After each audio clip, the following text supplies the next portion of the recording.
Hi mga loves! Kamusta? Tara, luto tayo ng ginisang kangkong at ayan na po ang aking mga tanim na kangkong. Buhay na po sila mga loves, o diba? Kaya magtanim talaga tayo. Yan po talaga ang dahilan kung bakit ako tanim ng tanim kasi mahilig po talaga ako sa gulay. Kaya ayan, may bunga na po ang ating tinatanim kasi makakakuha na tayo at makapagluto na tayo ngayon. Tingnan nyo ang mga udlot mga loves, diba? At 2 linggo ko pa yan tinanim. O diba? Ang dali lang.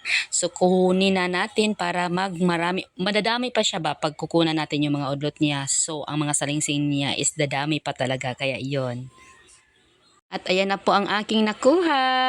So for the hagpat na po ako ngayon. Ayan po ang aking dahunan na huling tanim. So, kailangan nating magluto ng umagahan para patuloy na sa mga gawaing bahay. Ang dami kong gagawin ngayon. Maglalaba pa ako ng inukay ko kahapon kang bibiliksa. So, madami po ako nabili sa tag 10 pesos na ukay. So, kailangan kong kumain muna bago ko simulan ang aking paglalaba. Ayan. At hinahaluan ko pala siya ng beef loaf. So, ganyan lang pala ang pagpalabas ng beef loaf mga loves, no? Buksan nyo, tapos ilagay nyo sa gasol, tapos lalabas talaga siya. O, diba? At ayan, prituhin muna natin yung beef loaf mga loves kasi kailangan. Tsadeng! Ayan na pala lahat ng aking mga panakot at sahog. Yon ang kangkong siniparit ko yung string niya kasi matigas yan. Prituhin nyo muna yung beef loaf mga loves ha. At pagkatapos, maluto niyan, ayan, okay-okayin muna natin. Iano mo muna, kunin mo muna siya dyan kasi madami yung mantika. So, kailangan mong bawasan natin yung mantika kasi sobrang dami lang. At pag ganyan na ang hitsura niya, ayan, kunin na natin, separate muna natin. At binabawasan ko pala yung mantika kasi nga sobrang dami. So, yon.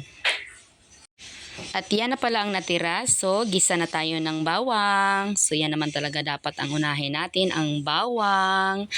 Pagkatapos ng bawang, ay ukay-ukayin muna natin. Gusto ko talaga yung bawang nag-brown-brown na talaga siya mga loves. So, bago ko ilagay yung bombay at saka sabay ko na rin yung kamatis. Sabay-sabay na yan lang naman talaga ang panakot ng aking luto ngayon na ginisang kangkong na may oyster sauce. So masarap i-try niyo mga loves. At pagkatapos, magisa yung mga panakot, ilagay na natin yung beef loaf na naprito na din natin. Yan. So, kailangan nyo talagang prituhin nyo na kasi malata siya pag hindi nyo piniprito. Madugmok siya ba? O, sa Bisaya, madugmok siya. So, kailangan nyo munang iprito. Tapos, ilagay nyo muna yung string. Unahin talaga dapat yung string ng kangkong kasi matigas yan. O diba? At yan na po ang pangsahog ko, cubes, chicken cubes pala, paminta at oyster sauce. So hindi talaga pwedeng mawala yan. So ayan, ukay-ukay. At lagyan natin ng konting toyo. Silver Swan tuyo ang ating ilagay kasi masarap yan na tuyo. Pagkatapos, lagyan natin ng init na tubig para madali mga loves. So, hindi tayo matatagalan para hindi mabayod yung string ng kangkong. Kailangan mainit na tubig ang inyong ilagay. At ayan na, takpan na natin.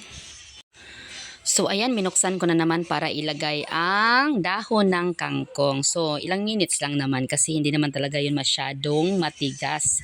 So, wala pa lang natapon sa aking kinuha. Lahat yun sinama ko.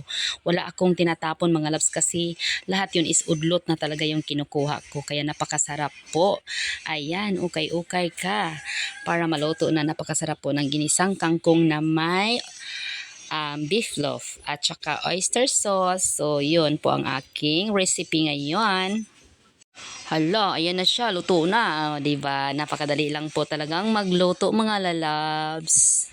Kainan na po. Thank you Lord sa blessings. Kain po tayo mga lalabs. Umagahan po namin ito kasi marami akong dapat gawin ngayon. Kailangan ko talagang magpakalakas kumain. Pero tapos na akong nagbubo ng aking mga bulaklak. Nagbisbis ba? Nagpainom ng aking mga bulaklak. Tapos pagkatapos naisipan ko manguha ako ng kangkong para magluto at para makapakain na ng umagahan. Pasensya na kayo ha, naglalaway kayo sa aking pagkain. Napakasarap po talaga. I-try nyo mga loves. Kangkong, napakasimple lang po siya. Kangkong lang pero napakasarap na kasi nilagyan ko nga siya ng beef loaf. Yun po talaga ang nagpapasarap sa kanya. O diba? Hanggang tanghalian na po namin yun kasi madami ang aking naluto. At salamat Lord, tapos na pala akong kumain. Thank you Lord sa mga blessings lagi. Sa araw-araw ako lang po ang kumakain kasi sila mamaya pa. Thank you for watching everyone. Bye!